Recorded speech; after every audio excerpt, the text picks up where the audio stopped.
And God said, let the earth bring forth grass, and the herb yielding seed, and the fruit tree yielding fruit after his kind, whose seed is in itself upon the earth. And it was so.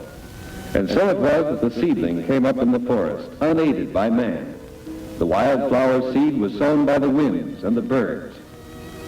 When early man planted his seeds, he used a crude hoe to till only that earth close to the seed. Later, man used animal power to till the fields, and food production increased. Then came the tractor and bigger plows. Man now not only fed his family, but many more. Today, most farmers use powerful tractors, plow deep, plow wide, plow fast, then follow with other tillage tools. North American food production capabilities using these tools is unquestioned and is the envy of a hungry world. But while most farmers were moving to intensive tillage, others were asking the question, is all this necessary? They began making homemade minimum tillage tools. The most innovative among them swung the pendulum all the way back to no tillage. The technology of intense tillage is well known. This, then, is a report on the lesser-known technology of no-tillage. To give this report, here is one of the early researchers in no-tillage, Professor Shirley Phillips of the University of Kentucky.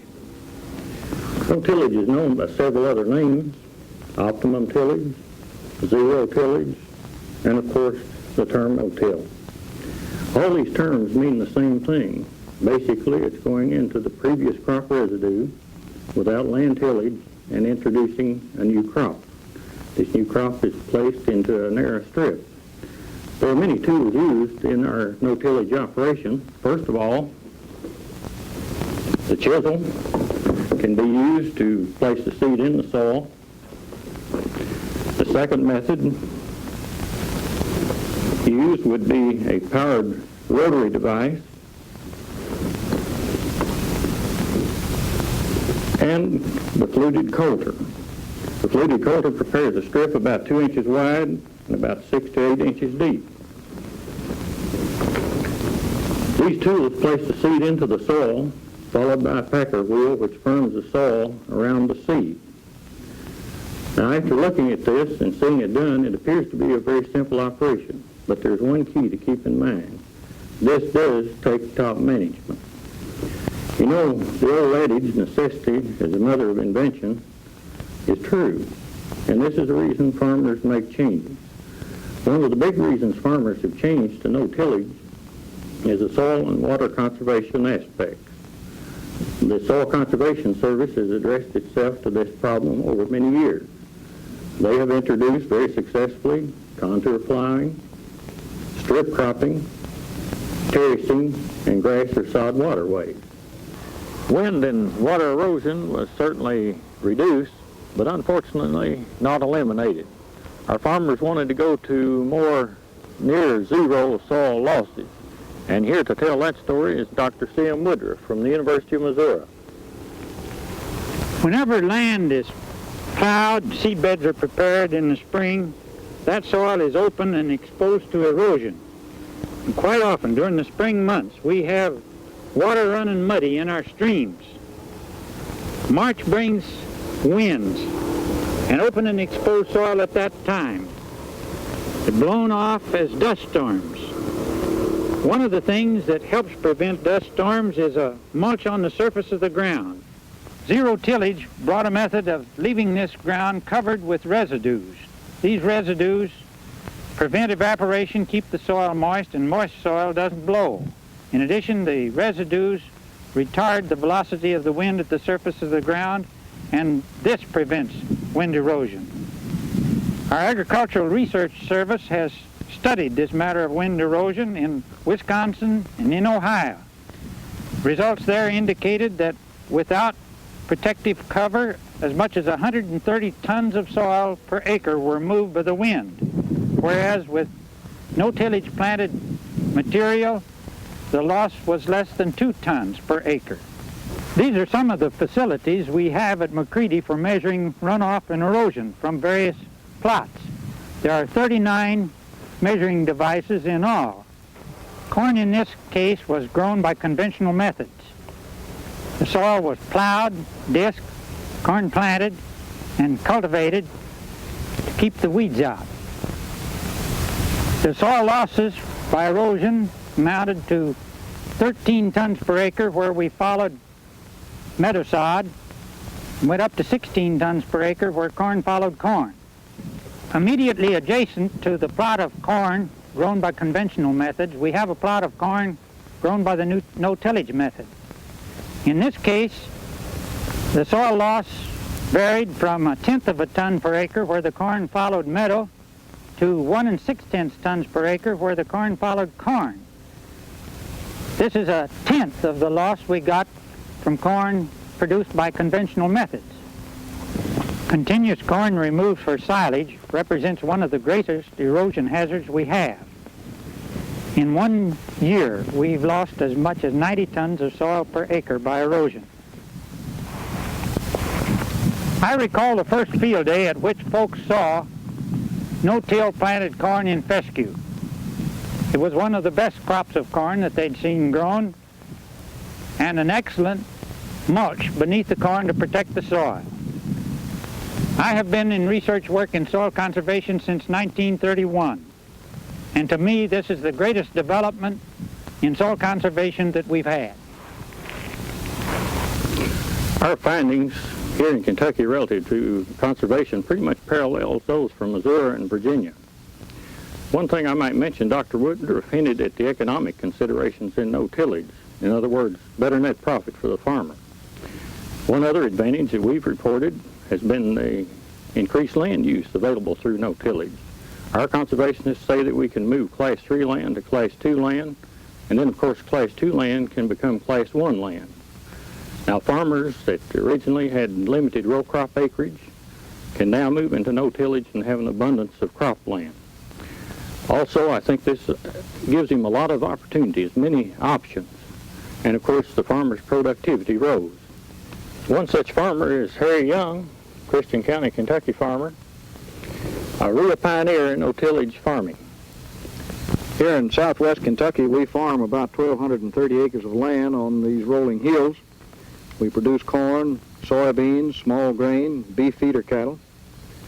We've always been interested in conserving our soil and have used several soil conserving practices such as contour plowing, contour strip cropping, and some form of minimum tillage through the years. Back in 1961, we got interested in no-tillage planting, and Mr. J.R. Davey, our county agent, helped us build our first no-tillage planter. Then when no-tillage planters became commercially available, we were one of the first in the county to buy one and use one. Now, that led us all the way into no-tillage operations. There were several economic factors that led us in this direction of no-tillage. Let's take a look at the chart here. Timeliness of planting and harvest is one of the main economic considerations in our going to no-tillage. That is particularly true of spring planting when we have a very short optimum time in which we can plant. Usually that covers a period of a few short weeks, not over 2 weeks in this section. Planting too early might be as bad as planting too late.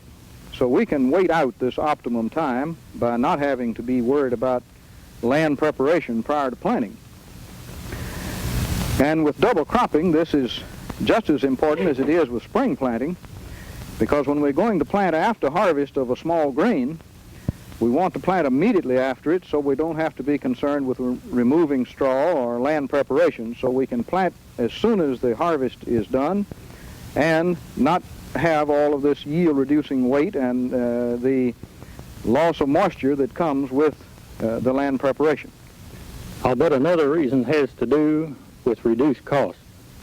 Yes, we are more interested in net profits than we are in blue ribbons from high yields. With no-tillage, we were able to reduce trips over the field. We eliminated the plow and the disc harrow and therefore eliminated cash costs. And those savings, to me, mean that we have money to invest elsewhere. That's one reason I was particularly interested in this Purdue University linear programming printout, because I wanted to know where it might be best to invest those savings. We chose to buy more land. And now we find that we can do the same jobs of planting and harvesting on 1,230 acres with no tillage that we used to do on about 600 acres.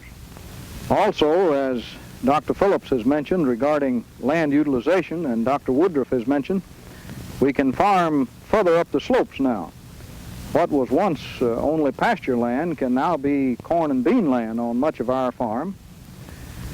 And because we can farm grain crops further up the slope on this less productive land, we found that we could buy the less expensive land and make more money.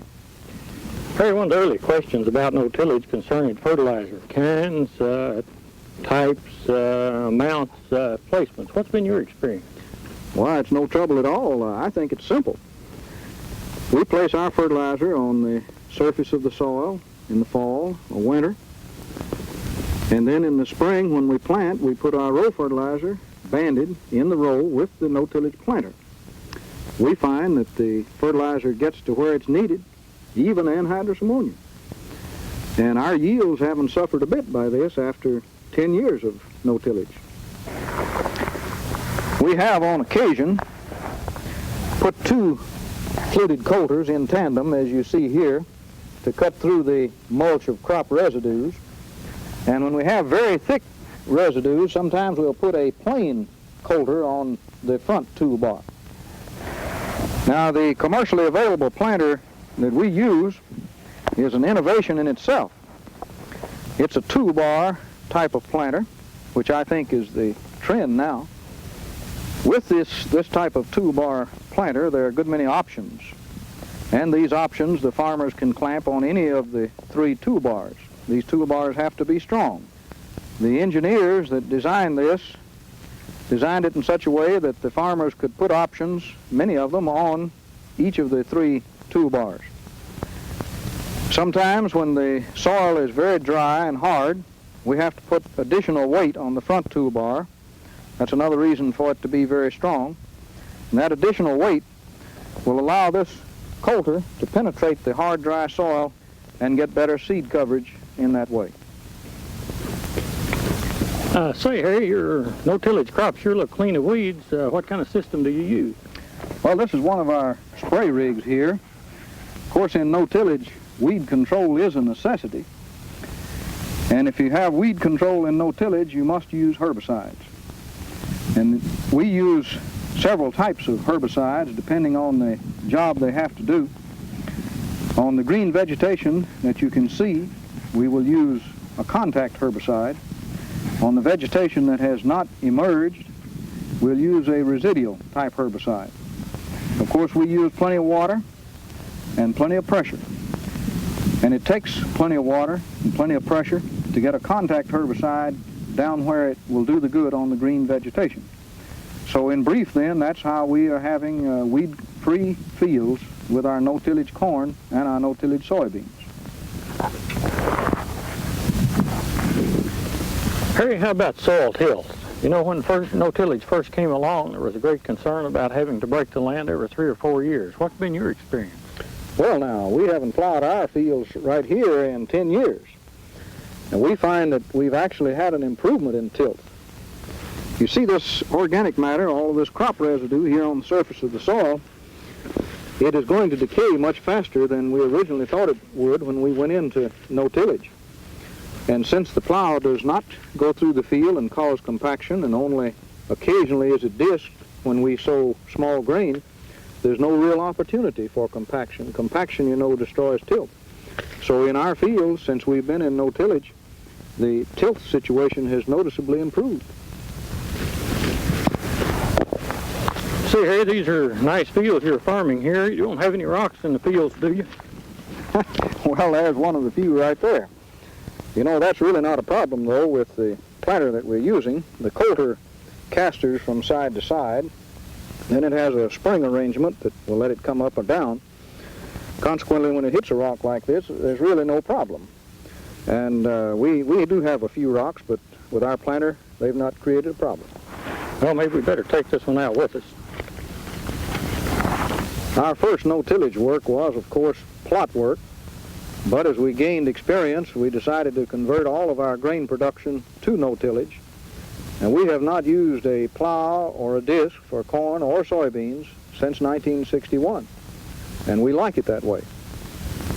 I think one thing about no tillage, it moves us into the fields much quicker, lets us get this spring planting done. And of course, associated with the yield, we think, is the moisture level in the soil under no tillage conditions. We have a lot of work here at the University of Kentucky. Here's Dr. Robert Blevins at the University of Kentucky with a very interesting report on his work in association with moisture and yield. It stands to reason that soil moisture is conserved under no tillage. When you have a heavy ground cover, when we get rain, the water goes into the soil rather than running off. This cover effect that we have tends to prevent evaporation losses of the water from the soil by an insulating effect. This is the instrument that we use to take our moisture readings. This is called a Neutron Probe.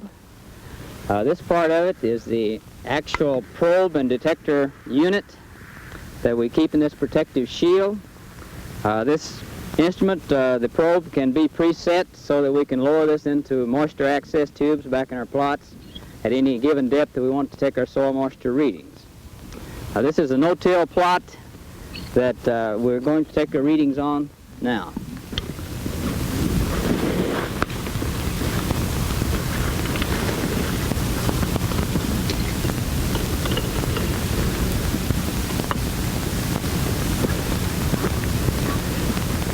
We're ready to actually take the reading on the no-till plot. We have it set at 18 inches.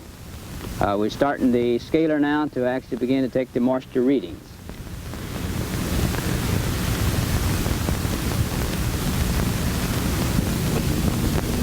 To show you some of the data that we have from our moisture readings, this chart shows the 0 to 3 inch depth under the conventional tillage, which is illustrated by the green line. This shows the soil moisture content with the season. The red line is the no tillage soil moisture content. I think the main thing we want to point out here is the difference between these two lines. This amounts to approximately 17 to 20% more moisture under the no tillage system during the cropping season.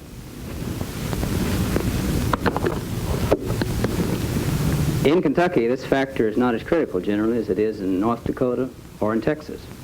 These states, though, have observed that under no tillage that they do conserve moisture and that this is a real plus in their favor. These areas, though, because of their sparse rainfall distribution, it's more desirable to have a dry residue cover because the green cover tends to use more water than it actually conserves. We may find that multi-cropping to be one of the most important aspects of no tillage as it develops. We point out that multi-cropping in the Deep South or California is not new, but it offers a lot of possibilities for most of the continent. Earlier, when we did double cropping, we prepared soil. In preparation of the soil, we lost the moisture. If we didn't have rains coming immediately, germination was poor, our growth was very sparse, and we were really taking great risk in a double cropping system without no tillage. Formerly, however, we plowed, disked, and dried out the ground in mid-season when moisture is generally short anyway.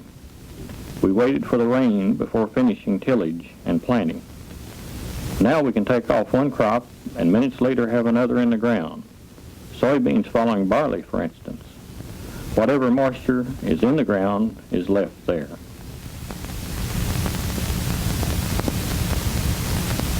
Northern farmers, not content to give the South a monopoly on multi-cropping, did some experimenting all their own. One Wisconsin farmer removed his first cutting of hay as silage, where it resulted in a $2,100 milk check, and immediately after cutting the hay, he planted corn in the hay stubble. Multi-cropping variations are as numerous as ingenious farmers can devise in the various sections of North America. Here are some of the practices that the press has reported. In Alabama, one farmer installed his rye-vetch mixture, planted corn. In Florida, year-round pasture with sorghum Sudan, planted in bahia grass, followed by rye.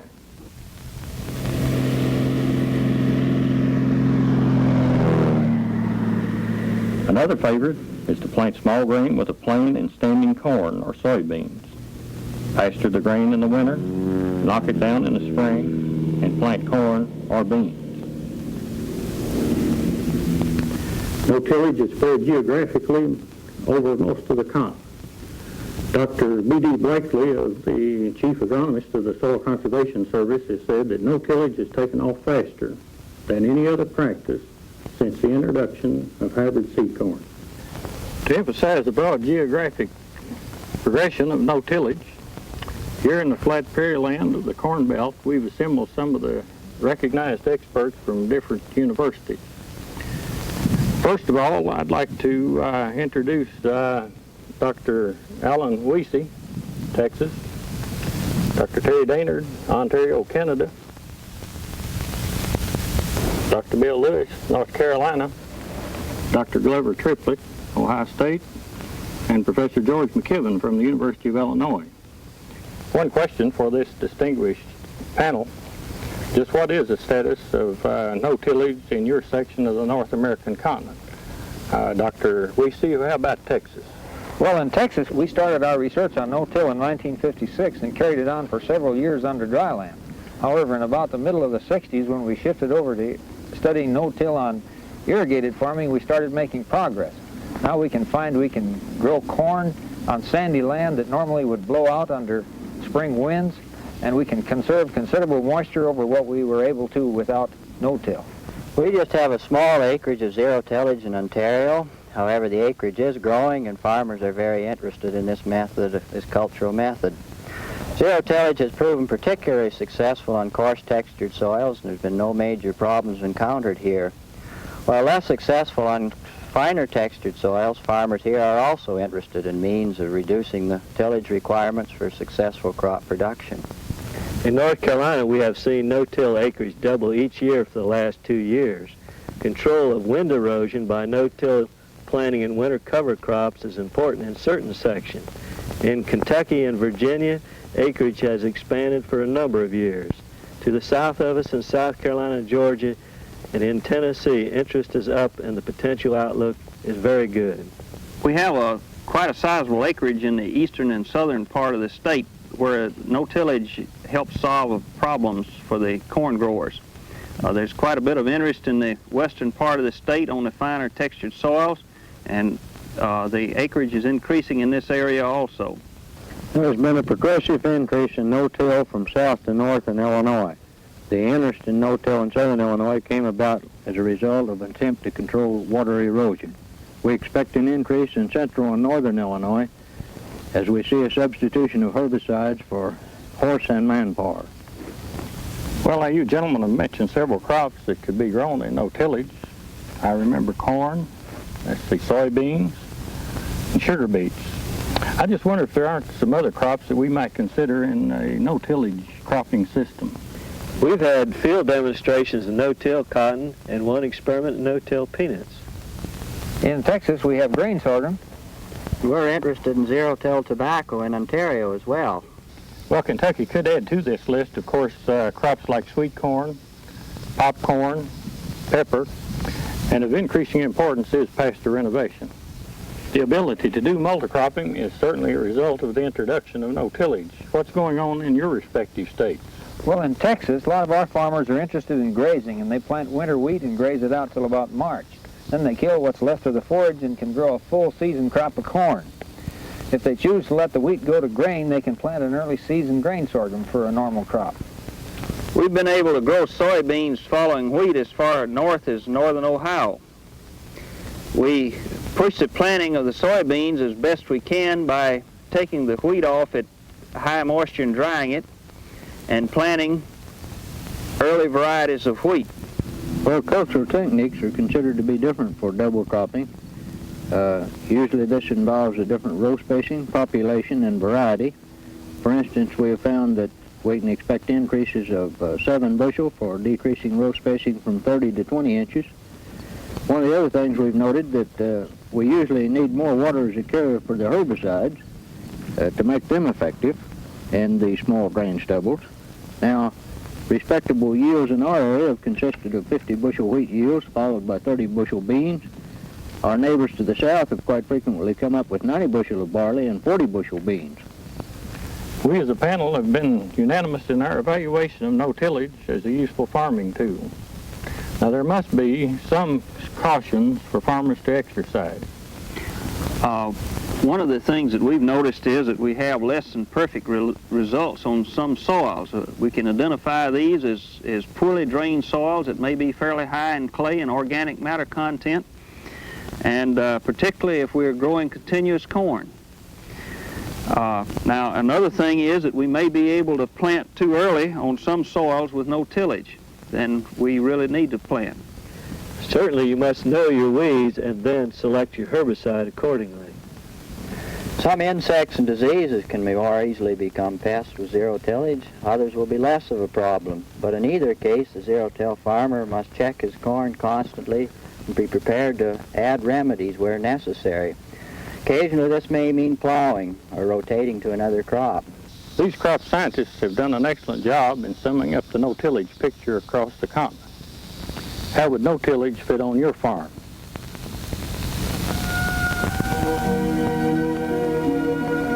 This has been a documentary on no-tillage, more from less.